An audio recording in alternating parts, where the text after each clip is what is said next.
आज के इस वीडियो में मैं आपको ऑल चेकमेट्स 10 मिनट्स में सिखाने वाला हूँ, जैसे कि क्वीन चेकमेट, ठीक है, और टू रूक चेकमेट, टू बिशप चेकमेट, इसके अलावा क्वीन प्लस रूक चेकमेट। नमस्ते दोस्तों, मेरा नाम है कुणाल व्यास, मैं एक इंटरनेशनल चेस कोच हूँ।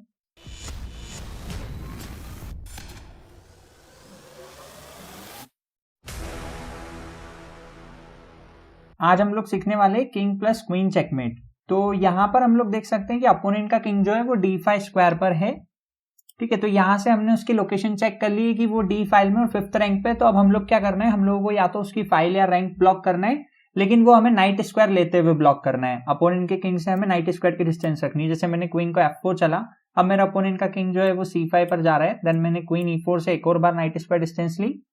अब मेरा अपोनेंट का किंग b5 जा रहा है, मैंने क्वीन d4 से वापस नाइट स्क्वायर डिस्टेंस ली। अब मेरा अपोनेंट का किंग जो है किंग c6 जा रहा है, देन मैंने क्वीन e5 से वापस नाइट स्क्वायर डिस्टेंस ली। यहाँ पे मेरा अपोनेंट का किंग ने b6 मूव किया, देन क्वीन d5 से हमने वापस से नाइट स्क्वायर डिस्टेंस ली। यहाँ पर अपोनेंट ने प्ले किया किंग c7, तो हमने क्वीन e6 से वापस नाइट स्क्वायर डिस्टेंस ली। अब अपोनेंट के किंग ने प्ले किया किंग b7, देन हमने क्वीन d6 से वापस नाइट स्क्वायर डिस्टेंस ली।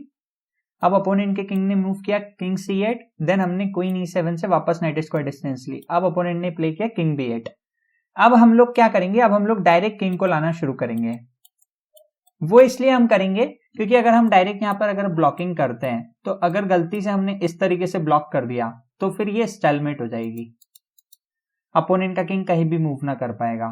इसलिए हमें क्या करना है, जैसे ही हमने यहाँ पर ये हो चुका है, अपोनेंट ने किंग b8 खेला है, इसके बाद में हम लोग किंग ले आना शुरू करेंगे। King f2, king a8, king e3, king b8, king d4, king a8, king c5, king b8, king b6, king 8 and उसके बाद में क्वीन a7 से चेकमेट। ठीक है गाइस, यहाँ पे क्वीन b7 से भी चेकमेट हो रही थी और यहाँ पर क्वीन e8 से भी चेकमेट हो रही थी। नेक्स्ट हम लोग देख रहे हैं टू रुक्स चेकमेट। टू रुक्स चेकमेट के लिए सिंपली हमको वापस से अपोनेंट के किंग की फाइल और रैंक चेक करनी पड़ेगी। अब यहाँ पे मैं देख सकता हूँ कि अपोनेंट का किंग ई फाइल में, तो मैंने यहाँ पर एफ फाइल ब्लॉक की अपोनेंट की किंग की। अब वो एफ फाइल में मूव नहीं कर सकता है। देन मैंने इसको ई फाइल से चेक लगाया। एक बात हमेशा याद रखनी है कि जिस रुक से हमने उसकी फाइल ब्लॉक करी है उसको हम नहीं चलेंगे, दूसरे रुक को चलेंगे। अब यहाँ पर ई फाइल ई रुक ने ब्लॉक कर रखी है, तो हम लोग चलेंगे रुक d2 चेक।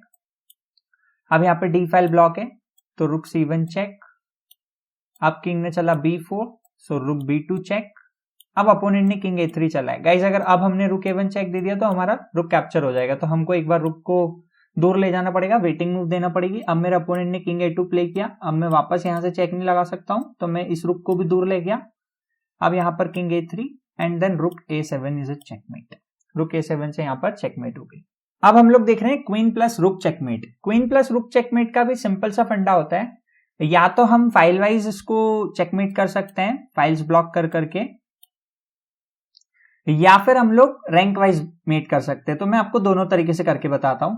यहाँ पर जैसे अपोनेंट का किंग ई फाइल में है, ठीक है, तो मैंने पहले एफ फाइल ब्लॉक करी, उसके बाद मैंने ई फाइल से चेक लगाया, फिर मैंने डी फाइल से चेक लगाया, फिर यहाँ पर डी फाइल ऑलरेडी ब्लॉक्ड है तो मैंने सी फाइल से चेक लगाया।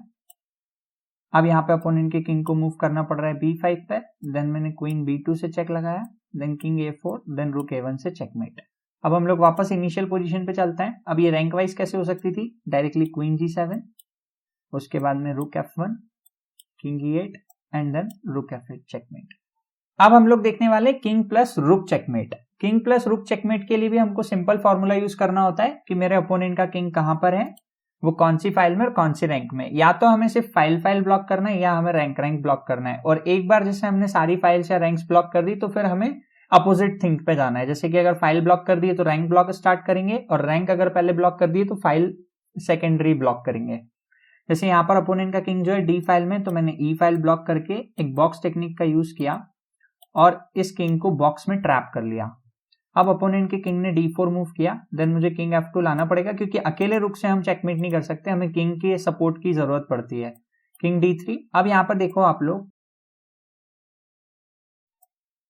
यहाँ पर ऑलरेडी एक बॉक्स बना हुआ है, तो अब मुझे यहाँ पर किंग को चलना है। अब मेरे अपोनेंट के किंग ने मूव किया यहाँ पर 4th रैंक में, तो मुझे 3rd रैंक ब्लॉक करनी पड़ेगी।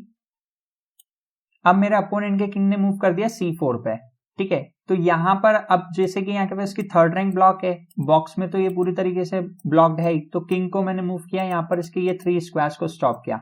अब जैसे फॉर एग्जांपल मेरा ओपोनेंट का किंग मूव करता है C5 पे, देन मैंने रुक C3 से चेक लगाया, ताकि अब ये मेरा ओपोनेंट का किंग या तो इस साइड जा सके या इधर जाए। तो जैसे फॉर एग्जांपल अगर ये B4 पे जाता है तो किंग D4 से मैंने अपने रुक को सपोर्ट करते हुए यहाँ पर इस बॉक्स को कंटिन्यू रखा।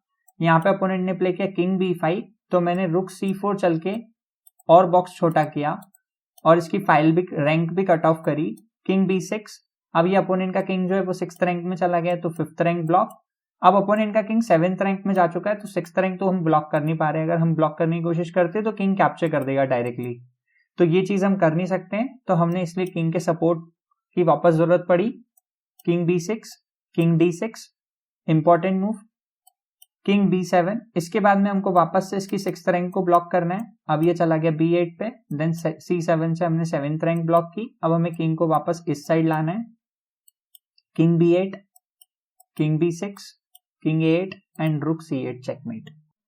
अब हम लोग देखने वाले हैं 2 बिशप चेकमेट। 2 बिशप चेकमेट के लिए हमको सबसे पहले क्या करना होता है, हमारे बिशप जो दूर दूर होते हैं उन्हें पास ला करके एक वॉल क्रिएट करनी होती है।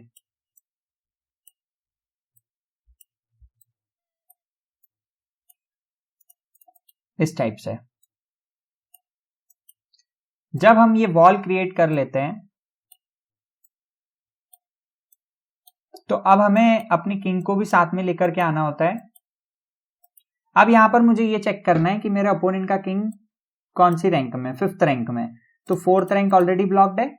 और यहां पर देखो अब फिर 4th रैंक ब्लॉक्ड है, तो मैं चेक करूंगा 5th रैंक के स्क्वायर्स, जैसे कि ये वाला स्क्वायर और ये वाला स्क्वायर, D5 और F5। तो F5 ऑलरेडी बिशप से ब्लॉक्ड है, तो मैं क्या करूंगा, किंग C4 चल के D5 को ब्लॉक करूंगा, तो जिससे अपोनेंट का किंग D6 मूव करेगा। अब मुझे ये चेक करना है कि वापस मेरा अपोनेंट का किंग 5th रैंक में कौन कौन से स्क्वायर को एक्सेस कर पा रहा है। तो मैं यहाँ पर देख पा रहा हूँ कि वो सिर्फ E5 स्क्वायर पे आ पा रहा है, तो मैंने बिशप D4 मूव प्ले किया, जिससे कि उसकी ये तीनों स्क्वायर फिर से ब्लॉक हो गए, किंग चला गया C6। अब मैंने यहाँ पर मूव प्ले किया बिशप E4। अब मेरे अपोनेंट के किंग के पास वापस यही चॉइस है कि या तो वो पीछे जा सकता है, तो हम सेम टाइप से वॉल कंटिन्यू करेंगे, या फिर वो खेल सकता है किंग D6।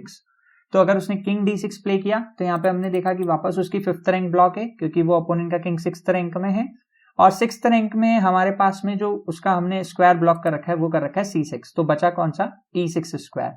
तो यहां पर वो जा सकता है, तो हमने बिशप D5 चल के उसको स्टॉप किया। अब मेरे अपोनेंट का किंग या तो C7 मूव कर सकता है, या D7 या E7।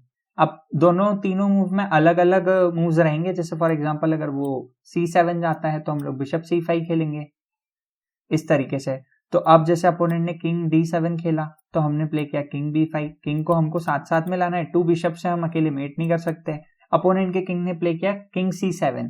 तो अब हम लोग क्या करेंगे, हम लोग देखेंगे वापस से कि अपोनेंट का किंग 7th रैंक में, 6th रैंक ब्लॉक्ड है, तो हमें वापस से 7th रैंक को देखना है। 7th रैंक में ये वाले स्क्वायर जो है B7 वाला, ये बिशप ने कंट्रोल कर रखा है, तो बचा कौन सा, बचा यहाँ पर D7 स्क्वायर। तो उसके लिए हमने बिशप को यहाँ पे चला, ये दोनों स्क्वायर फिर से हमने ब्लॉक किए, किंग C8। इसके बाद में बिशप B6। गाइज ये बहुत इंपॉर्टेंट चीज होती है। अब इसके बाद में हमें ये देखना होता है कि अपोनेंट का जो किंग है उसके जो आसपास के स्क्वायर्स है उसमें कम स्क्वायर उसके पास किस तरफ है, मतलब शॉर्ट साइड कौन सी है। जैसे फॉर एग्जांपल 1 2 3 4 5 6 स्क्वायर्स इस साइड है, C से लेकर के H8 तक, C8 से लेकर के H8 तक, और 8 की तरफ सिर्फ एक ही स्क्वायर है। तो हमने यहाँ